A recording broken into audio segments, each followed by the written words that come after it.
પહેલા વાત કરીશું રેગિંગ મામલે મોતની।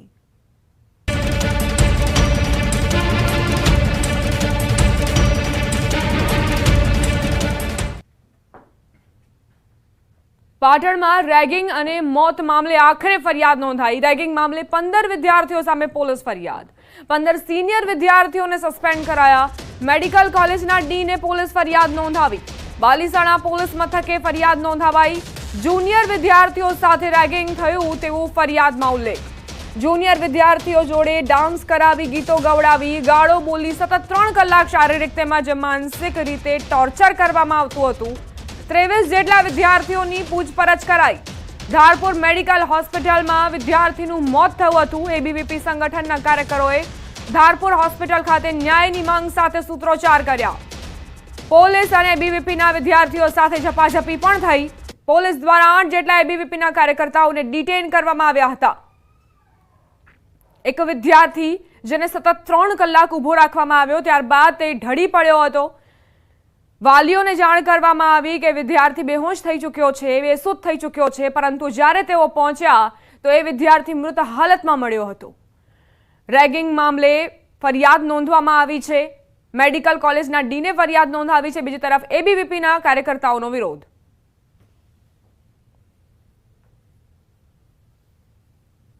જે તે કમિટી દ્વારા 23 સ્ટુડન્ટના નિવેદન લઈ એનો રિપોર્ટ રેડી કરી અને જે 15 જેટલા સ્ટુડન્ટ્સ જેને જવાબદાર લાગ્યા છે તેને અમે સસ્પેન્શનનો ઓર્ડર કર્યો છે ટીલ ફર્ધર નોટિસ।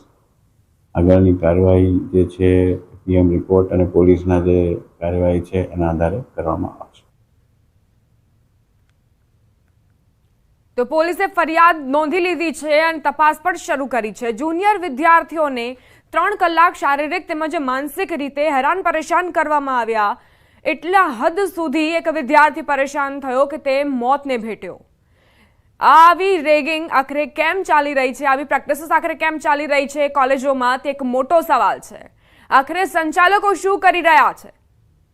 અત્યારે ડીને ફરિયાદ નોંધાવી છે, પરંતુ અહીં માત્ર ફરિયાદ નોંધાવવાથી તેમની જવાબદારી પૂર્ણ નથી થતી। એ જોવું પણ પડશે કે જે વિદ્યાર્થીઓ અભ્યાસ માટે આવી રહ્યા છે, જે જુનિયર છે, તેમની સાથે કોઈ અઘટિત ઘટના તો નથી બની રહી। કહેવાતા સિનિયર્સ વિદ્યાર્થીઓ જેઓ પરેશાન તો નથી કરી રહ્યા જુનિયર વિદ્યાર્થીઓને। શારીરિક અને માનસિક તણાવ આપીને તેમને હેરાન પરેશાન કરીને અને કેટલાય લોકોના, કેટલાય વિદ્યાર્થીઓના જીવ લઈ ચૂકાયા છે, કેટલાય પરિવારોના ચિરાગ બુઝી ચૂક્યા છે। તેમ છતાં પણ આ વિદ્યાર્થીઓ સુધરવાનું નામ નથી લઈ રહ્યા અને હેરાન પરેશાન કરવાના તેમના જે આ કાવતરાઓ છે તે યથાવત છે। ઘણી કોલેજમાં એવું કહેવામાં આવતું હોય છે કે અમે રેગિંગ વિરોધી પગલાં લઈએ છીએ, એ પણ તપાસ કરાવીએ છીએ કે કોઈ રેગિંગનો શિકાર તો નથી બનતો, પરંતુ તેમ છતાં મેડિકલ કોલેજમાં વારંવાર એવી ઘટનાઓ બનતી આવી છે કે જ્યારે સિનિયર ડોક્ટર્સ હોય, સિનિયર વિદ્યાર્થીઓ હોય, તેઓ જુનિયર વિદ્યાર્થીઓને પરેશાન કરતા હોય। મેડિકલ કોલેજના ડીને અત્યારે ફરિયાદ નોંધાવી છે અને એ વિદ્યાર્થીઓ સામે કાર્યવાહી કરવામાં આવશે જે વિદ્યાર્થીઓએ જુનિયર વિદ્યાર્થીઓને પરેશાન કર્યા। તેમની પાસેથી ડાન્સ કરાવવામાં આવતું હતું, ગીતો ગવડાવવામાં આવતા હતા, ગાળો બોલાવવામાં આવી। સંવાદદાતા અશરફ જોડાઈ ગયા છે વધુ જાણકારી સાથે। અશરફ, અત્યારે કેવા પ્રકારની જાણકારી તમને પ્રાપ્ત થઈ છે? ફરિયાદ નોંધાવવામાં આવી છે કે કેમ એ સિનિયર વિદ્યાર્થીઓ સામે જેમણે આ કરતૂતોને અંજામ આપ્યો? બિલકુલ દીપા, સમગ્ર ઘટના ગત રોજ પ્રકાશવામાં આવે છે કે ધારપુર મેડિકલ કોલેજમાં એક વિદ્યાર્થીનું મોત નીપજ્યું હતું। ત્યારબાદ આક્ષેપબાજી થઈ હતી કે આ વિદ્યાર્થીનું મોત રેગિંગ કરવાના કારણે થયું હતું। ત્યારબાદ એન્ટી રેગિંગ કમિટી દ્વારા ગત રોજથી જ તપાસનો ધમધમાટ શરૂ કરવો હતો અને પ્રાથમિક જે એક બાદ એક જે વિદ્યાર્થીઓ લગભગ જે 11 જેટલા ભોગ બન્યા હતા તેમને એક બાદ એક નિવેદન લેવામાં આવ્યું હતું। નિવેદન બાદ પ્રાથમિક જે રિપોર્ટ હતો તેના આધારે એક ઘટસ્ફોટ સામે આવ્યો હતો, એટલે કે લગભગ 15 જેટલા સિનિયર વિદ્યાર્થીઓ દ્વારા જુનિયર વિદ્યાર્થીઓનો રેગિંગ કરવામાં આવ્યો હતો અને તમામ જે 15 વિદ્યાર્થીઓ છે તેમને સસ્પેન્ડ કરવામાં આવ્યા હતા અને બસ ત્યારબાદ મોડી રાત્રે બાલીસાણા પોલીસ મથક ખાતે આ તમામ 15 વિદ્યાર્થીઓ સામે પોલીસ ફરિયાદ નોંધવામાં આવી હતી। રેગિંગની જે રીતે ફરિયાદમાં ઉલ્લેખ કરવામાં આવ્યો છે કે જે જુનિયર વિદ્યાર્થીઓ છે તેમને સતત 3 કલાક એક જ જગ્યાએ માથું નીચું રખાવીને ઉભો રાખવામાં આવે છે, તેમની જોડે ડાન્સ કરાવવામાં આવે છે, તેમની જોડે ગીતો ગાવામાં આવે છે અને તેમને ગાળું પણ બોલવામાં આવે છે, એટલે કે શારીરિક અને માનસિક ટોર્ચર કરવામાં આવે છે। આના કારણે જે મૃત્યુ પામી વિદ્યાર્થી છે તે આમની સાથે હતો તે જ જગ્યાએ ઢળી પડ્યો હતો સતત 3 કલાક ઉભા રહેવાના કારણે અને આ વિદ્યાર્થીઓનું મોત થયું છે. એટલે ચોક્કસ કહીએ કે જે રીતે ડોક્ટરી લાઈનમાં જે વિદ્યાર્થીઓ ઉચ્ચ કારકિર્દી મેળવવા માટે અહીંયા આવે છે, બીજી બાજુ રેગિંગ કમિટીની રચનાઓ કરવામાં આવે છે, પરંતુ તેમ છતાં જ આ પ્રમાણે જો કિસ્સાઓ સામે આવે જ્યાં સિનિયર વિદ્યાર્થીઓ ત્યાં જુનિયર વિદ્યાર્થીઓને રેગિંગ કરતા હોય એટલે એક શરમજનક ઘટના કહેવાય. ચોક્કસ કહીએ તો હાલ 15 વિદ્યાર્થીઓ સામે પોલીસ ફરિયાદ પણ નોંધવામાં આવી છે, તેમજ એન્ટી રેગિંગ કમિટીની વધુ તપાસ હાથ ધરી છે. બીજી બાજુ જે વિદ્યાર્થીઓનું મોત થયું હતું તેનો પીએમ રિપોર્ટ આવે તેની પણ રાહ જોવા રહી છે. દીપા, અશરફ, ફરિયાદમાં શું ઉલ્લેખ કરવામાં આવ્યો છે જે વિદ્યાર્થીનું મોત થયું તેને લઈને અને સાથે જે સિનિયર વિદ્યાર્થીઓને લઈને?